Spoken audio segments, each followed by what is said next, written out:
الحمد لله رب العالمين والصلاة والسلام على أشرف الأنبياء والمرسلين نبينا محمد وعلى آله وصحبه أجمعين. أما بعد، لتفسير بدرس کې د الله په توفیق سره موږ سورة آل عمران ختم کړو او نن به ان شاء الله د سورة النساء نه شروع کوو. سورة النساء د مدني سورت ته او په دې کې یو سل شپږ یا آیتونه دي او سلیری شروع کوګانی پکې دي. عائشة رضی الله عنها وی سورة النساء او سورة البقره دا له نازل شي چې د رسول الله صلی الله علیه وسلم کور ته تللی او رخصت شي او دلیل په دې باندې چې د مدني سورت ته او النساء عربی کې زنانو ته وی نو په دې کې د زنانو احکام ډیر بیان شوي، هغه احکام چې هغه د زنانو سره تعلق ساتي. په سورة البقره کې د يهودو سره غالبا خبر روانه و او سورة آل عمران کې نصارو سره روانه و. نو د يهودو او د نصارو خبره چې ختم شوه نو اوس په دې صورت کې به د مسلمانانو تربیت بیانوي او تربیت پکې الله سبحانه وتعالی او مقصد د صورت ته د جاهلیت پر رواجونو باندې رد کول او ختمول. او په دې صورت کې الله سبحانه وتعالی درې قسم احکام بیان کړي. اولنی هغه احکام دي چې هغه د افراد سره تعلق ساتي، یعنی هر سړي سره د احکام تعلق ساتي. دویم قسم هغه احکام دي چې هغه د رعیت سره تعلق ساتي، یعنی یو باچا دی دغه لاندې چې کوم خلک دي دوی به څه کوي د باچا په حق کې او څه کول پکار دي، د احکام پکې الله بیان کړي. دریم قسم احکام پکې الله د راعي د باچا د لپاره بیان کړي چې د باچا به څه کوي. نو دې صورت ټول حقوق العباد را جمع کړي. غالبا خبر په دې صورت کې د کمزورو خلکو مبارک بیان شوی، د کمزورو حقونه پکې الله بیان کړي، ځکه چې جاهلیت په وخت کې به د کمزورو خلکو باندې به ظلمونه ډیر کېدل. ا کمزوري یتیمانان دي، زنانه دي،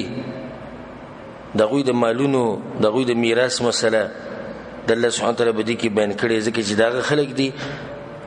چې خلکو بر دوی سره ظلمونه کول او وسم دي چې خلک شتي چې هغه د کمزورو خلکو سره ظلمونه کوي. په دې صورت کې الله دا خبره بیان کړې ده چې د مالونو حفاظت بسنګ کوي، د خپل عزتونو حفاظت بسنګ کوي او د خپل نفسونو حفاظت بسنګ کوي. د الله په دې کې بیان کړی ده. نو ډېر قیمتي صورت ده، ډېر ناشنا فواید، احکام، حکمتونه په دې صورت کې د نه پراته دي چې څوک په دې باندې ځان پوه کړي نو د دین په غټه حصہ باندې هغه پوه شو. په دې صورت کې الله سبحانه وتعالی وایي أعوذ بالله من الشيطان الرجيم بسم الله الرحمن الرحيم يا أيها الناس اتقوا ربكم اے خلقو ویریږئ د خپل ربنا. د سورت شروعات الله په تقوا سره وکړو. ولی مطلب دا دی چې دا روان چې کوم احکام دي چې دا پتا کې تقوا نه و نو ته په عمل نشي کولای. نو د دې خبرو د پاره د الله نه یره پکار ده. اوس الله به کې د خويندو یې سبب بیانې، د لونو یې سبب بیانې، یتیمانو حق به بیانې، د خزو حقوق به بیانې، د باچا حق به بیانې، رعیت حق به بیانې. نو دا حقونه ته دغه وخت پورې نشه دا کولای چې سو پورې ستا په ځړ کې د الله نه یره نه وي، چې په ځړ کې ستاسو الله نه یره رااله، تقوا پتا کې پیدا شو، نو توبه دار چې حق ادا کړي. ذکر دې صورت شروعات دې تقوا نه وشو چې اے خلکو ویریږي د خپل ربنا. الذي خلقكم من نفس واحده، هغه ذات چې پیدا کړی تاسو ټول د یو نفس نه. یو نفس نه مراد چې آدم علیه السلام دی. موږ ټول د آدم علیه السلام نه پیدا یو، آدم علیه السلام د خاورې نه پیدا دی. نو به انسان له تکبر نه دی پکار، لوی نه دی پکار، لوی خبرې نه دی پکار، ځکه چې ستا اصل دغه دی د خاورو نه پیدا دی. وخلق منها زوجها، او پیدا کړی دغه نفس نه خزه دغه آدم علیه السلام د ګسې پختۍ نه حوا بیبي پیدا شوې وه. یو سړی چې دا څنګه نو ډېرې خبرې هغه د غیبو سره تعلقات ساتي او زموږ په غیبو باندې ایمان دی چې الله څه وایي زموږ په ایمان دی، پیغمبر صلی الله علیه وسلم څه وایي زموږ په ایمان دی. او دا خبره په حدیثونو کې هم ثابته ده چې ښځه د پختۍ نه پیدا ده او پختۍ کې چې رقم بر هډوکی په دې کې کوږوالی نو زنانه هم دیسي. رسول صلی الله علیه وسلم وایي که سختی ورسره کې په زور یې سیده کې نو کږېږي ماتېږي، نو د ښځې سره به نرمي کې چې څومره ورسره سختی کې نو دومره دا ښځه به ښه خرابېږي. نو ډېر په نرمۍ به د ښځې سره ژوند تېری چې دا مسایل انشاءالله په دې صورت کې ټول روان دي. بیا دا فایده مې مخکې هم ذکر کړی و، بیا ته هم ذکر کوم چې آدم علیه السلام د خاورې نه پیدا دی او ښځه د دې سړي نه پیدا ده. نو ځکه د دې سړي سره د خاورو غم ډېري او د دې ښځې سره د خپل خاوند غم ډېري. سړی په دې ځمکو په دې پټو په دې شنو ډېر مینې او ښځه په دې خپل خاوند ډېره مینې. بیا دا سړی د دې ښځې سره هم ډېره مینه کوي. د هغې وجه څه ده؟ ځکه چې دا ښځه د دې سړي څه ده، د هغه نه پیدا شوې ده که نه،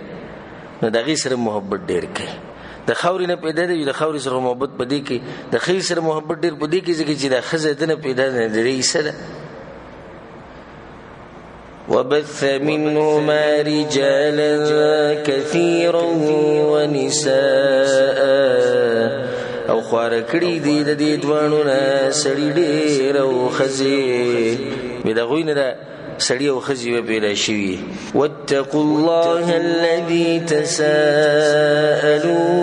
به والأرحام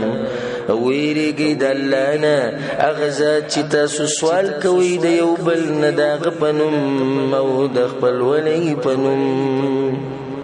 د دې دوه مطلب دی والارحام. عربو کې د عادتو چې چا نه به څه شی غوښتو نو داسې به ورته بالله وبالرحم، یعنې الله ته وګوره او خپلولۍ ته وګوره. نو ویریږئ د هغه الله نه چې تاسو د هغه په نوم سوال کوئ د خلکو نه او د خپلولۍ واسطه مو ورکوئ. خو راجح دا ښکاري والعلم عند الله چې والارحام د دې سره تعلق نه ساتي. والارحام مطلب دا دی، ترجمه به داسې شي واتقوا الله الذي تساءلون به او ویریږئ د الله نه هغه الله چې تاسو سوال کوئ یو بل نه د هغه په نوم. والارحام او د پرې کولو د خپلولۍ نه ویریږئ. دا مطلب شو والارحام، یعنې خپلوانو سره به خپلولي نه پرې کوې. خپلوانو سره خپلولي پرې کول د دې نقصانات دا موږ په یو جدا بیان کې بیان کړي، تاسو به اورېدلي انشاءالله. نو د خپلوانو سره به همیشه خپلولي ساتي. ان الله كان عليكم رقيبا، یقینا الله په تاسو باندې ساتونکی دی، یعنې ستاسو اعمال ستاسو اقوال هر څه الله ته معلوم دي. وآتوا اليتامى أموالهم او ورکئ یتیمانانو ته مالونه د هغوی. یو ماشوم دی پلار یې مړ شو، مال ورته د پلار نه پاتې شو، نو د مال په باره کې الله وایي چې ویریږئ زما نه او د هغوی د مالونه هغوی له پوره پوره ورکئ. ولا تتبدلوا الخبيث بالطيب او مبدلوي خبيث د پاک سره، یعنی د یتیم سره ښه مال له او ستا سره خراب مال له، نو د یتیم هغه مال دی په خپل مال باندې بدل کو. هغه له داسې ما کمزوري مړ داسې وړوکی دی او داسې کېږي زموږ په دې معاشره کې هم داسې شتې چې کله د رونو په شریکه ځمکه وي په شریک مالي او دا یو ورور ته مړ شي، نو بیا دغه نور رونه د یتیمانانو سره ظلم زیاتی کوي. داسې ماشومان دي نه پوهېږي او دوی چې لویږي به یې ډېر وخت لګي. الله وایي چې پاک مال به د پلیت مال سره نه یوځای کوي، یعنی کمزورې مال او ښه مال دا به نه یوځای کوي. د هغوی چې کوم ښه مال دی دغه به له ورکوئ، د هغوی حق دی. ولا تأكلوا أموالهم إلى أموالكم او مخورئ مالونه د هغوی سره د مالونو ستاسو نه یعنی د هغوی مالونه خپلو مالونو ته مه اړوئ چې په دواړو باندې نښتې دواړه خورئ. إنه كان حوبا كبيرا يقينا دا گناه دا لویا. وإن خفتم ألا تقسطوا في اليتامى او کيریږي تاسو چې انصاف به ونه کوي په بار د یتیمانانو جنکو کې. په دې کې الله اوس یو بل حکم بیانوي چې د یتیمانانو جنکو سره نکاح جایز ده، خو شرط پکې دی چې عدل او انصاف به ورسره کې، هغه به ظلم نه کې. عائشه رضی الله عنها وایي چې د آیت دې باره کې نازل شوی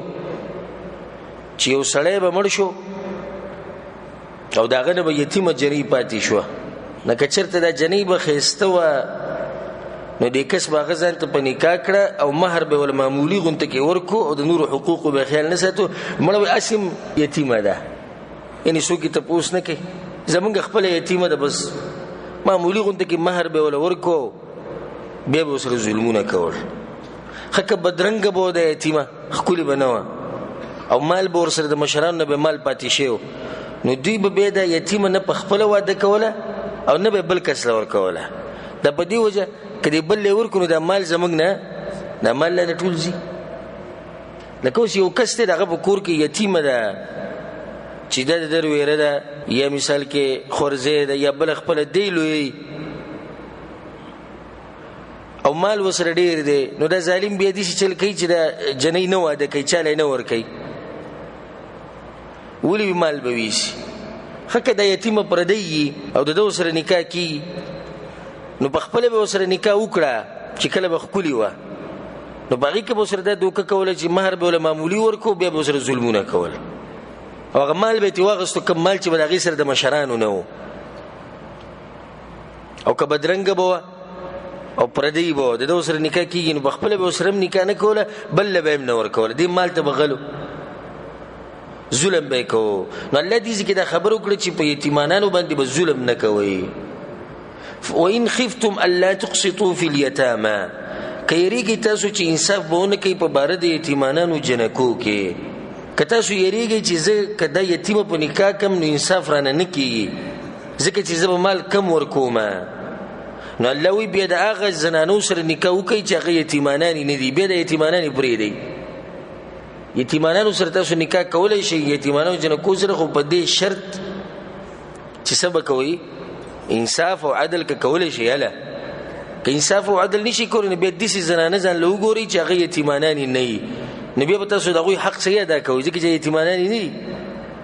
الله مخکې وایي فانكحوا ما طاب لكم من النساء نو نکاح وکئ د هغې سره چې خوښي تاسو ته د نورو زنانو نه، یتیمانانې نه دي. ده مثنى وثلاث ورباع، دو او درې درې او څلور څلور. فإن خفتم ألا تعدلوا نو که چرته یریږئ تاسو چې انصاف به ونه کوئ، فواحده نو یوه ښځه وکئ، او ما ملکت ایمانکم یا هغه چې مالکانې دي ښی لاسونه ستاسو، ذلک ادنی الا تعولوا دا ډېره نږدې ده چې تاسو به نه اوړئ د حق نه. دې کې بله مسله تعدد ودونه ډېر کول. نو دې آیت کې سوچ وکئ الله دې څه نه دي ویلي چې یوه وکئ، که طاقت هم وي نو بیا دوه وکئ، درې وکئ، څلور وکئ.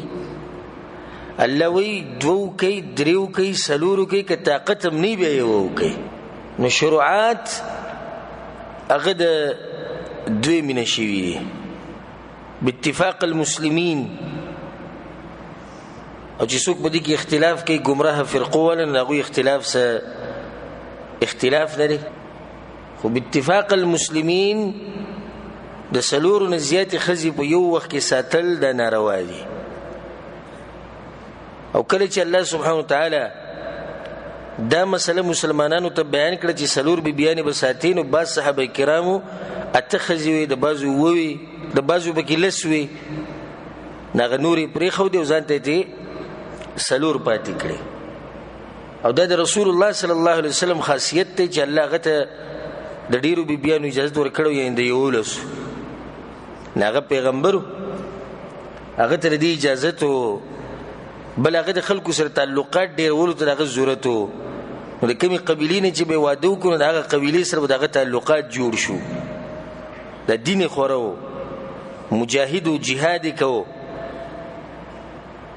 او دا مسله ما تفصیلا په هغه درسونو کې بیان کړې ده د نکاح او د واده مسایل. نو ما د دې شبهې رد کړی دی چې دا بس بېدینه دا شبهه پیش کړي چې ولې رسول صلی الله علیه وسلم 11 بیبیانې کړي. نو د هغې ډېر جوابات دي چې هغه الحمدلله موږ په خپل ځای ورکړي. او دلته به دا مسله لږه واضحه کړو، اگر که دا مسله د بعضو خلکو په ما باندې راتپلې ده، وایي چې دا شیخ صاحب د بل کار نشته، خو دغه خلکو ته وایي چې دویم واده وکړه، درېیم وکړئ، څلورم وکړئ. دا خو الله وایي، دغه آیت موږ وایو، تاسو واورئ. او د دې د لاسه دا بعضې خویندې او میندې دوی خفه کېږي، نو الله د هغوی خوشحاله کړي. خو چې کومه خبره حق یې هغه حق یې پای کې خو موږ څه نشو ویلی چې نه مه کوئ. نو ډېر ودونه کول دا غوره طریقه ده، خو دا نه چې ته ور ودانګې او ودونه ډېرو کې بیا دې وروسته تپوسونه کوي چې دا به زه څنګه ساتم او څه به کوم. نه، د دې لپاره 2 شرطونه دي. الله سوی فإن خفتم ألا تعدلوا، که تاسو په ځان یېرېدئ چې یاره موږ نه عدل نه کېږي فواحده، نو بیا دغه یو ستاسو لپاره کافي ده. یا که ستاسو سره وینځي، دا چې ستاسو ښی لاسونو مالکان یې تاسو، مطلب د دې دا دی چې وینځي تاسو، بیا په دې وینځه باندې ګزاره کوه. یا دغه یو بیبي دله کافي ده. ذلک ادنی الا تعولوا، نو دا خبره دې ته ډېره نږدې ده چې تاسو نه به ظلم نه کېږي، انصاف به کوئ. نو دغه یوې سره بیا ګزاره کوئ. نو دې کې 2 شرطونه یاد ساتئ د دویم، درېیم، څلورم واده لپاره. اولنی شرط العدل، عدل او انصاف کول. عدل انصاف کول په ظاهري امورو کې، د زړه په مسله کې ګوره عدل نه کېږي. دا خبره یاد ساتئ. دا بعض وایي نه نو څنګه چې اوس ته 2 واده وکړي، د دې یوې سره خو محبت لږ ډېر کې که نه. الله موږ ته دا عدل نه دی ویلی، دا عدل د چا پلار هم نشي کولی. ځکه الله په قرآن کې څه وایي، او دا به راشي په سورة النساء کې، ولن تستطيعوا ان تعدلوا بين النساء ولو حرصتم. الله وایي کېدی نشي چې تاسو د ښځو په منځ کې عدل وکړئ، اگر که تاسو ډېر حرص کوئ. فلا تميلوا كل الميل، الله وایي خو بس یو طرف ته کږېږئ مه، نور د زړه په دې مسله کې عدل نه کړي. ستا بچي دي په ټولو ته مینې، خو د دې یو سره پکې محبت به ډېر کړې، د زړه مسله ده. دغه شان د یو سړي 2 ښځې دي، 3 دي، 4 دي، د دې یوې سره به پکې لازم محبت ډېر کوي. د یو خبرې د لاسه به یې خوښوي، کېدای شي کم عمری، کېدای شي ښایسته وي، کېدای شي دیندار وي، کېدای شي د خاوند قدر ډېر زیات کوي. د یوې خبرې د لاسه د زړه دې ته ډېر میله کېږي. لکه رسول الله صلی الله علیه وسلم په دې خپلو بیبیانو کې په چا ډېر مینو؟ په عایشه رضی الله عنها. او دا به وي یا الله په کومه خبره کې چې زه انصاف کولی شم نو کوم، په کوم کې چې نشم کولی نو په هغې مې مه نیسه. او هغه دا ده د زړه په دې مسله کې انصاف څوک نشي کولی. نه، اولنی شرط دا دی. دویم شرط دا دی چې د به طاقت وي چې به د ښځو باندې خرچه وکړي. وليستعفف الذين لا يجدون نکاحا، الله وایي کوم خلک چې د نکاح وس نه لري نو دوی دې ځان پاک ساتي، یعنی د فحاشۍ نه ځان دې بچ ساتي. د کوم وخته پورې به دوی صبر کوي؟ حتی یغنیهم الله من فضله، تر دې چې الله دوی له د خپل فضل نه څه ورکړي، یعنی مالدارۍ کېږي بس بیا دې ودونه کوي. لکه چې مالداره شي نو بیا به خرچه کولی شي. نو استطاعت مالی، اولنی عدل، دویم استطاعت مالی، دریم استطاعت بدنی. د دې ښځو جنسي رغبت هغه به هم پوره کوي. او د دې د لاسه کورونه ورانیږي ډېر چې کله یو سړی دویم، دریم، څلورم واده وکړي او د ده بدني طاقت هغه نه وي، اکثر د هغې نه بیا فحاشي جوړه شي، بل مصیبت د هغې نه جوړ شي. نو اول به ځان تلي دې ته هر سړی خوشحاله چې دویم واده کوم دریم کوم څلورم کوم خندا شیني خو اول به ځان وتلي چې ته څومره اوبو کې مالی لحاظ سره بدني لحاظ سره چې بیره ته وروسته مشکل نه وي. اوس که څوک دا تپوس وکړي چې ولې الله دې سړو له اجازت ورکړې ده چې دوی دې 4 ودونه کوي حکمت دې کې څه دی؟ جواب اولنې حکمت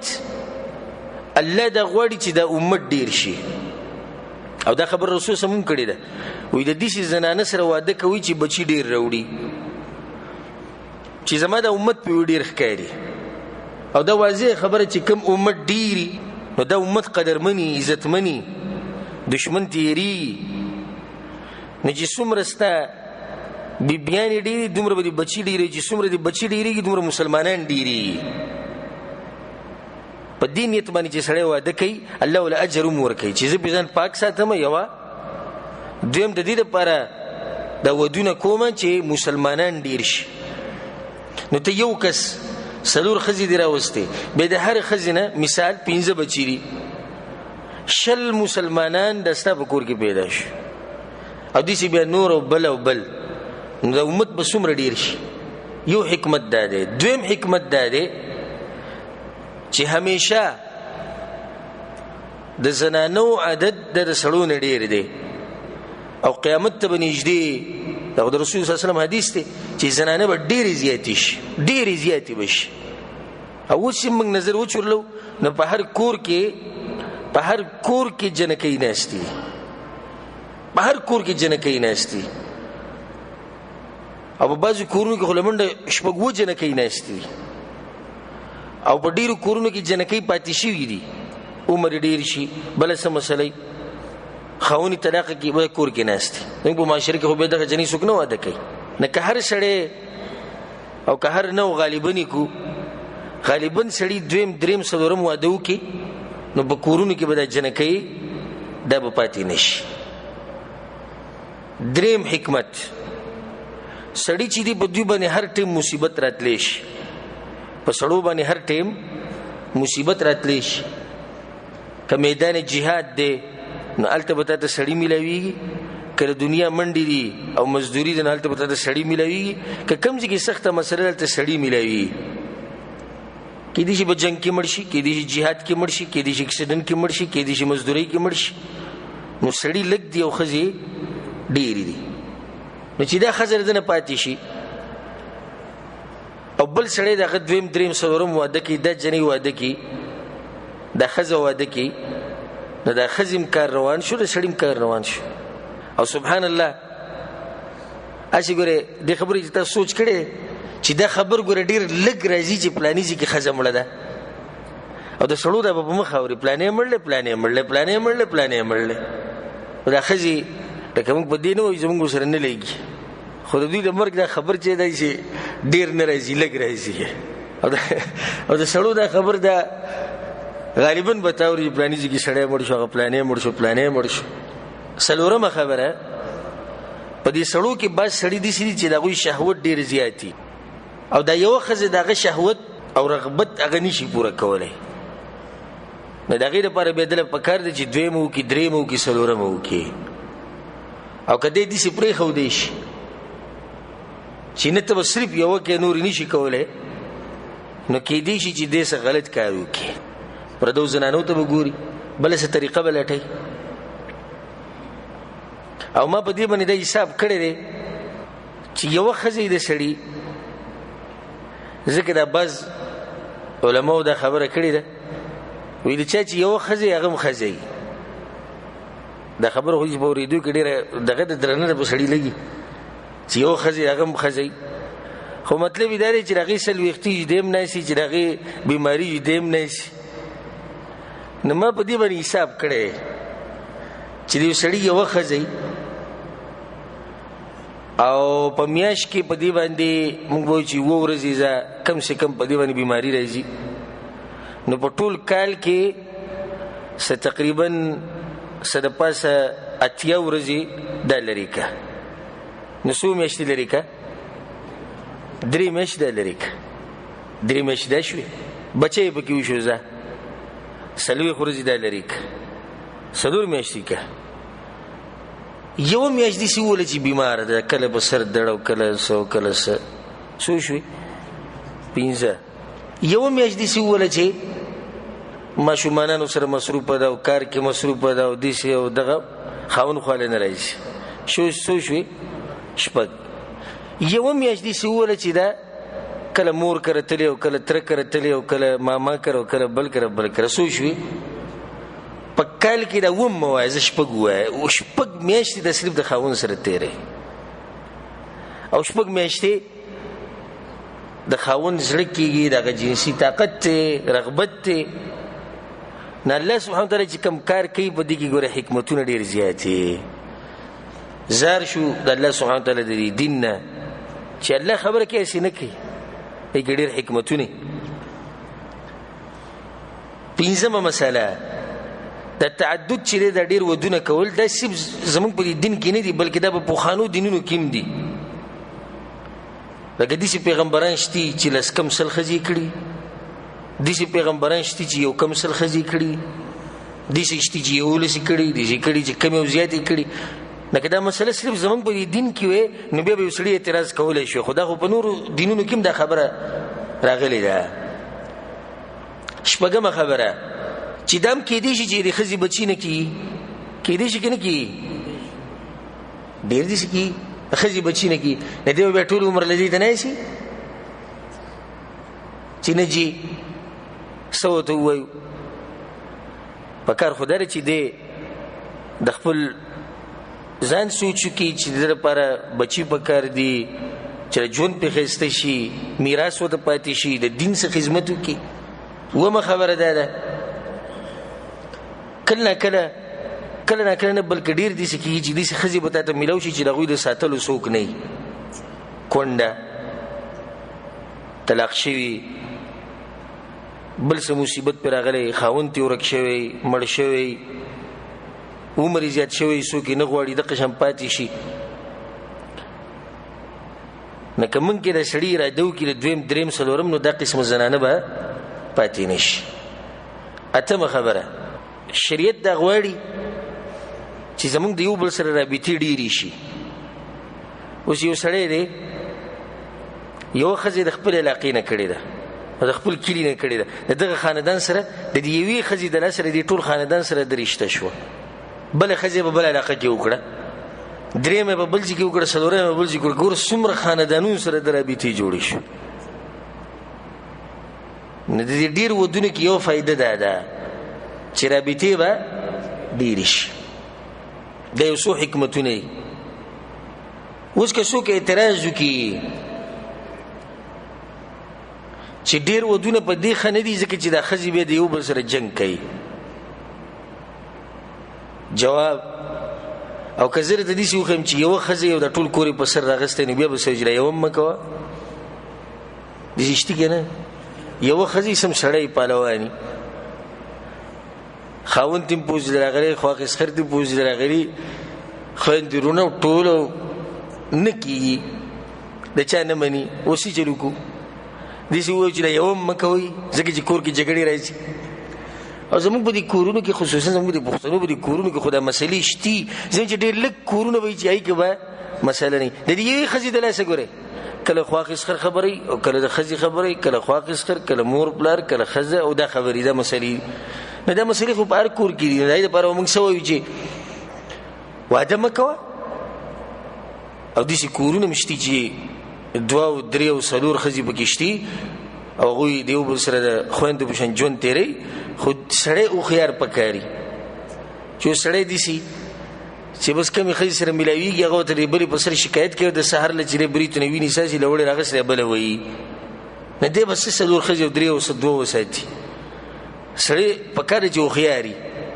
د بعض کتابونو کې دا قصه راځي یو سړي 4 بیبیانې وي چېرته هغوی د یو بل سره جنګ نه و کړی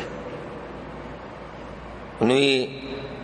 سړی بوډا شوی بیا ته چا تپوس وکړي چې تا دا ښځې څنګه ساتلي چې دوی د یو بل سره جنګ نه دی کړی وی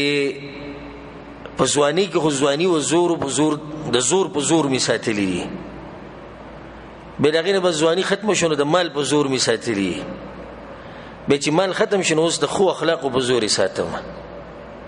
خو خیر سره دي ځکه ویل یو کس سلور خزي کشر یو کړنه دا کشر اکثر نازبینه یغه تر شپې وی پکټ کې چې ته په ما ډیر مینه هغه ته تپوسی مکونه او اکثر د خزه خاون یو بلته د شپې دروغ وموي ناغه ته کته په ما ډیر زیات مینه نو ثابت کا هغه څه ثبوت غواړي وي سحر به تر درې خزو په مخ کې وای چې زتا سره ټول نه زیات مینه کو یا سره غریب مصیبت کې واچ ځکه چې دې پیسې اوبه خبرو کیو مسله هغه ته جوړه شو ناغه د شپې راوته دي او د نورو دریو بیبيانو له پیسې ورکړي دي یویلم بللم او دې څه به وته چې پیسې ورکوي د نورو ته ونه او دا په سره محبت به دې کشر لم ورکړي وې دا پیسې سره کېده خو ګره چاته ونه زما سره خاص محبت اړیر خوشاله چې سهار ناشته کېناستو نو بس دی بل وتر سترګې والی راوالی وای کنده چې پرونوي لکه اوس ثابت کې چې ته په باندې مېنه هغه ثابتو مې وې دا خبره ووري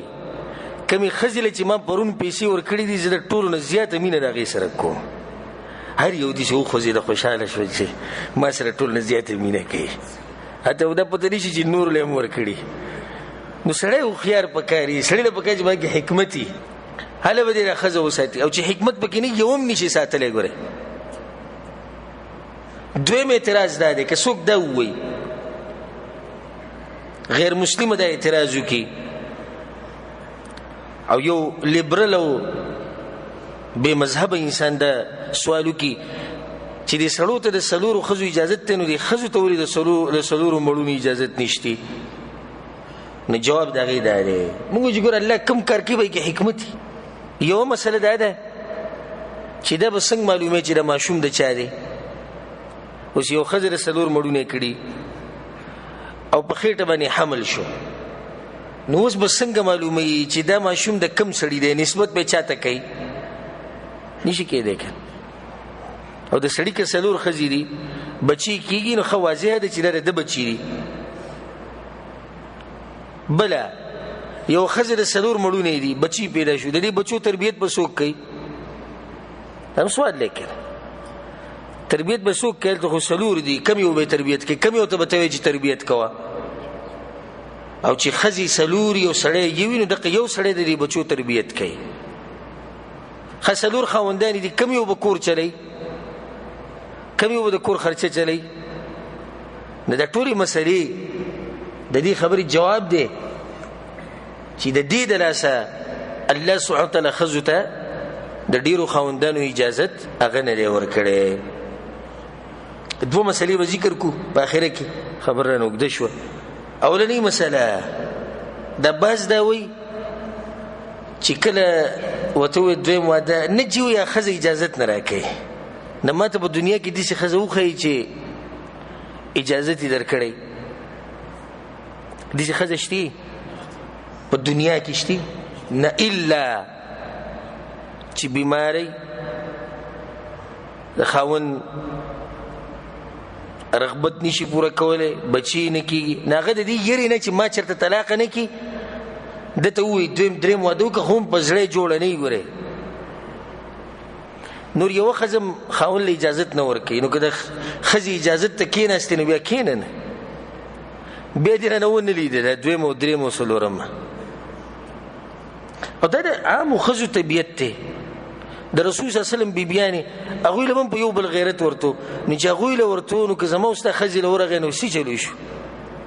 هیڅ خبره نه ده باز زوی به جاړي وای د ماته له دې خزنه نه معلومه په دنیا کې چې خاوند به دویم دریم سلورم وادو کې هغه دی ته خاين دي چې زه هم ست په واده کې شریک شمو د خوشالۍ نه لازم بخفقان کې لازم بجړه کې خو دې سره به حکمت استعماله ښه اخلاق به استعماله نو د خزینه اجازه د غستو ته ضرورت نشته او کدا شرط به کې ولګو بیا یو کس هم دویم دریم واده ونه کی بل هم خبره دلته غدا ده چې د باز بی دینه دا وی دا ظلم دی والعیاذ بالله او دا خبره چې څوک قصدن عمدن کوي او په دې مسله اعتراض کوي نو دی ګوره کفر ته وړي. حدیث وایا چې دریم څلورم واده ودی کې خو چې طاقت یې صحیح ده خو دې سی ویل دا تاسو ورېدلې دې بازو بی دینونه یاره دا مسله ماته زما ذهن نه مني او بس ظلم غونته کېده نو دې یوې ښځې څه ګناه کړې ده ته د الله نه زیات پوهېږې او ته چې د خپلې ښځې سره څومره محبت کوې که نه نو ستا د محبت نه زیات محبت الله کوي د هغې سره. الله سبحانه وتعالی به د خپلو بندګانو ډېر مین دی نو چې کومه خبره هغه کړې ده ته به کې چونکې چنانچې مه کوه ته څه وکړې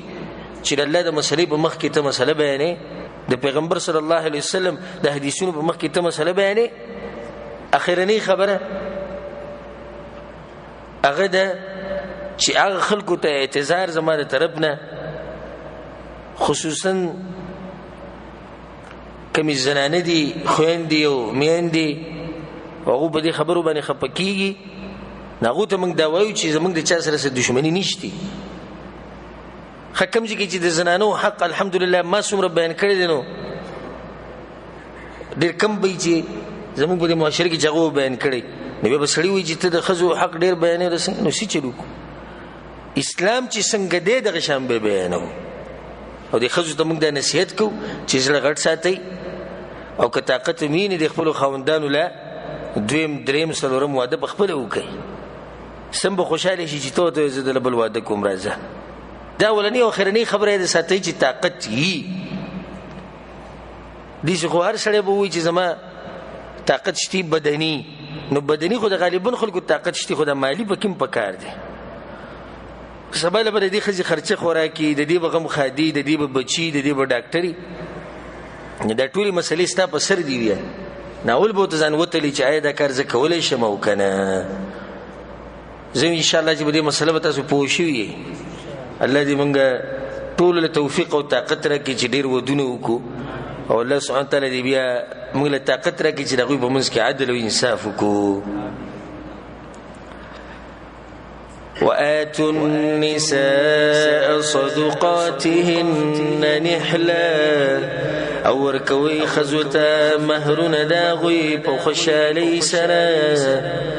فإن طبن لكم عن شيء منه نفسا نو که په خوشالۍ سره پریدي زنانه تاسو ته څه شی د مهرنا په خپله خوښه فکلوه هنیئا مریئا نخری هغه مزیدار او بې نقصانه بیا خورئ. د جاهلیت یو عادت دا و چې ښځو له به مهر مقرر کړو بیا به یې ورکوو نو او دا نن سبا هم شته خصوصا زموږ په دې معاشره کې شته چې مهر ورته کېږي بیا یې وروسته نه ورکوي. دا راته ووایم ګورې چې د قیامت په ورځ باندې الله د یوې روپۍ تپوس کوي چې تا په دې مهر کې لیکلي دي ورکړي دي نه دي. ها که دا ښځه په خپله مرضۍ الله دا ویلي دي نفسا په خپله خوښه فإن طبن لکم که چېرته به خوشحالۍ پرېږدي یو خو هغه یې که نه موږ بیانه کړې وه بل اوس دا مسله چې ښځه داسې تېرېږي دی ورته یې ماف کوې نه چې داسې تېرېږي ماف کوې نه اخره غریب به مجبوره شي ماف کړی مې ده خو زما ماف که نو دا زیاتې کول دي په ښځه باندې که په خپله مرضۍ تا ته ووایي چې بس مه راکوه او زه خوشحاله یم په دې نو الله وایي به یې وخورئ هېڅ خبره نه ده. ولا تؤتوا السفهاء اموالکم او مه ورکوئ قمقلانو ته مالونه د هغوی چې ستاسو سره دي. په دې ځای کې الله د مال د حفاظت مسله بیانوي ځکه چې د مال د لاسه د انسان ژوند ابادي نو بې وقوف سړي ته به مال نه ورکوې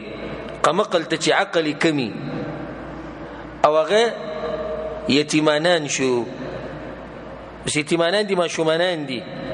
پلار یې مړ شو تا ټول مال له واغېستو هغو له دې ورکړو جواله نه هغه په څه پوهېږي دا مال به ولګوي ختم به یې کړي الله وایي دوی له به مال نه ورکوئ. په دې کې دننه زنانه هم راغلي خصوصا هغه زنانه چې هغه قمقلاني چې هغوی ته مالونه نه ورکوئ نو دې ځکه الله وایي چې دغه کم عقلو ته مالونه مه ورکوئ چې کم تاسو سره دي التي جعل الله لكم قياما هغه مال چې ګرځولې دی الله ستاسو لپاره سبب د ژوند وارزقوهم فيها واكسوهم او خوراک ورکوي هغوی ته په دې کې او جامې ورکوي هغوی ته خرج خوراک ولا ورکوي وقولوا لهم قولا معروفا او هغوی ته وینا ښایسته وینا وابتلوا اليتامى حتى اذا بلغوا النكاح او ازمیخ کوي په یتیمانانو باندې تر دې چې کله ورسیږي وخت د نکاح ته یعنی یو یتیم دی دغه مال تاسو سره پروت دی الله وی وخت په وخت ازمیخ کوا بالغ شوی دی کنه او خيار شوی دی کنه نکاح ته ورسی وخت د نکاح ته مطلب بالغ شوی دی کنه او د الک د بلوغ درې نخې دي او د جنې سلور دي یو نخه چې احتلام وتوشي که په خوب کې کاغاسي غسل بلازم شي دوی منخه چې د عورت په خو شي او اختره وخیږي نامنه لاندې درې منخه چې 15 کاله پوره شي اوس یو ماشوم دی الک دی یو کالو په عمر کې ته احتلام شو نو 15 کالو ته انتظار بنه کې بس دی د یو کالو کې دی بالغ شو خیو ماشوم دی نه نو ته احتلام کیږي نه د عورت په خوښه کې اختراع خيږي او 15 کاله عمر یې پوره شو چې 15 کاله عمر یې پوره شو بده بالغ شو اگر که په احتلام نه لشي اگر که بده وختنه دی راختري او د جنې د پارم دغه درې نه خېدي سلورم نه خدای چې باغې باندې د میاشتې ده بیماری راشي د حیض ده نه دا به بالغی فإن آنستم منه رشدا نو که معلومه کړه تاسو دا غوی نو خيارتیا تاسو په تور کې چیرې د یتیمانو خياران شوی دي او عمر وش ډیر شي د وسپوي فدفعوا اليهم اموالهم نور کې غوی ته مالنا دا غوی ولا تاكلوها اسرافا وبدارا او مخري غبداسي حال کې چې تاسو اسراف کوون کې یا تادي کوون کې اي يكبروا يريګي د دین چې دوی بلوي شي بس خلک تادی سره د مال اخري د یتیمانو د سنيري چې سباله به دوی شي به تفوس کوي الله دې څه بنه کوي ومن كان غنيا فليستعفف او څوک چې مالدار نو ځان دې پوره ساتي د یتیم د مالنا ومن كان فقيرا او څوک چې محتاجي فليأكل بالمعروف نو هغه دې خوري دغه مالنا په خسته طریقې سره اوس مثال کې تاسو سره یتیم دی د یتیم مال تاسو سره دی تولنه ورکه ځکه چې او خيار نه دی له خیال دی راغی چې د یتیم د مال ما سره پروت دی نو راشه د یتیم سره احسان کو د مال په تجارت کې ولګو د مال بډيري ځکه ما سره پروت دی د شام په پروت د یتیم سره خکول او ته مالدار الله وی چې مالدار نبی ځان پاک ساته د مال نه د خپل خرچه پکې ماله دا کوم منډه چې ته وایې کنه د دې په مقابل کې هیڅ مال لګي تاسو مالدار ومن كان فقيرا او کسوق غریبي فليأكل بالمعروف نو په خسته طریقې سره په عرف کې په ټیم کې چې کوم مناسب د تخکاری دومره خرچه دې ځان لا اغستېش چې ما په دې مسله کې منډي والی د تجارت کولا وهل تجارت ساتل دې لپاره تکلیف پکار دي هغه ما تیر کړی فإذا دفعتم إليهم أموالهم نكلت وركيتا سوغي تمالنا داغي فأشهدوا عليهم نقواهان فيشكي باغي باني سبالا بيسا مسألة جوڑنش وكفى بالله حسيبا أو كافي دي الله حساب كونك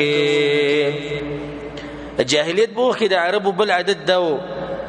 دا خبره به کوله وی میراث باغ سوک اخلي چې تورې پلاس کې راغستی مطلب دا شو چې ماشومانانو ته خزو ته په میراث کې څه نه ملوي ځکه چې تور چا راغستی دا د غسلو راغستی دا او نن سبا د ظلم زموږ په معاشره کې پښتنو کې شتي چې خور له مور له د لوري سره د بګی نشتی الله په دې خلکو باندې رد کوي او ما په سورۃ البقره کې په دې مسله باندې تفصیلی خبرې کړې بیا ولنه ورزمه چې دا د الله په ځمکه غټ ظالمان دي چې کوم خويندو له میندو له لونو دایسه خوريو هغه حق نه ادا کوي الله په دغه عادت باندې رد کوي للرجال نصيب مما ترك الوالدان والأقربون د پاره د سړو حصہ د دغه مال نه چې پرېخي مور او پلار او خپلوانو سړی ته یې سمېلوي خو دې بل طرف ته ووره وللنساء نصيب مما ترك الوالدان والأقربون او د زنانو د پاره حصہ د دغه مال نه چې پرېخي مور او پلار او خپلوانو مما قل منه او كثر داغه مالنا چې لګي داغینا یا ډيري دا خبرو بکیم نه کې چې مال ډیر چیرته خو مال ډیر دغه د خويندو د ډیر غټي سمېلوي نو دوی بيسکي چاله به ورکي دغه د خوندان واخلي د پیسې بنک الله یې صدق وشتي نصيبا مفروضا حسد مقرر کړی شوی وإذا حضر القسمة أولو القربى أو كلتي حاضر شي تقسيم د ميراث خپلوان واليتامى او يتيمانان والمساكين ومسكنان فارزقوهم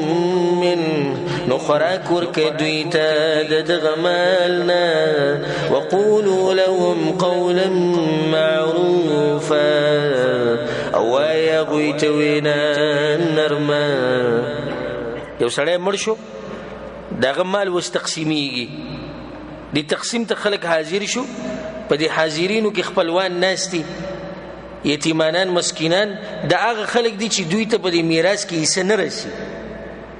ځکه چې میراث کې ته حصہ رسي هغه ته خو به حصہ ملوي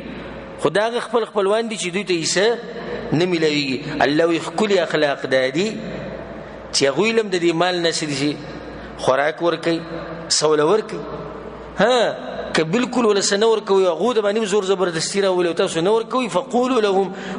لهم قولا معروفا وبيوت نرمه ویناو کی پارام وته وای چې خپکیګه مخ استادی کیسه نرسي او زمونږ طاقت نرسي تعالی درکو په خطر طریقه دی وته وای عبد الله ابن عباس رضی الله عنه دا خبره نقل او بعض علما دا وی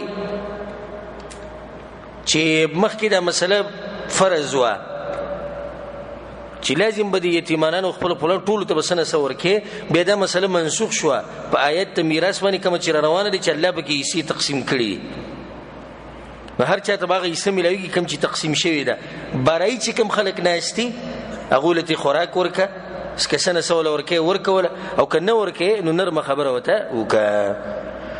وليخشى الذين لو تركوا من خلفهم ذرية ضعافا او ديري کسان کچرته پریږي رستو د خپل ځان بچي کمزوري خافوا عليهم نو يريږي په غوي باندې فليتقوا الله نو ديري دلانا وليقولوا قولا سديدا او ويدي وینا د حق سره برابر دي ځکه الله دا خبره کوي وي ودی یریږي د خلک چې کوم د میراث تقسیمي یتیمانان وسري الله وي ودی یریږي چې ته په یتیمانانو ظلم ونه کې ولي وي کته مړ شي او ستا بچي پاتې شي خلک په ظلم کوي نو دا به توبه خوشاله شي نو چې خپل بچو د پر ظلم نه غواړي او دا نه غواړي چې څوک زما د ماشومانو بچو سره ظلم وکي نو په دې پردو باندې هم به ظلم نه کوي